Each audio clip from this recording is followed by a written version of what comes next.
नमस्कार. आम्ही मुंबईला आलो 1962 सालात. तेव्हा मुंबईला काय गचडी नव्हती, काय लय पब्लिक नसायचा, लय गाड्या मोटरची गचडी नसायची.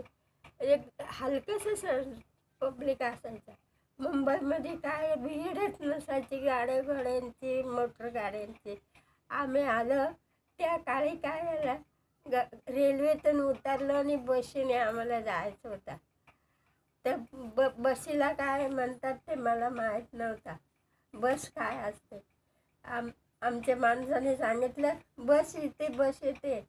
येते नाही, बस आली, बस आली. मला वाटलं खाली बस, खाली बस. मी खालीच बसले.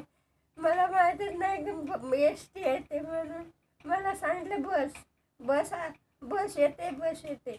मला वाटलं तिथे बस बोलतात माणसं. ते उभे राहिलेल्या जाग्यावर बस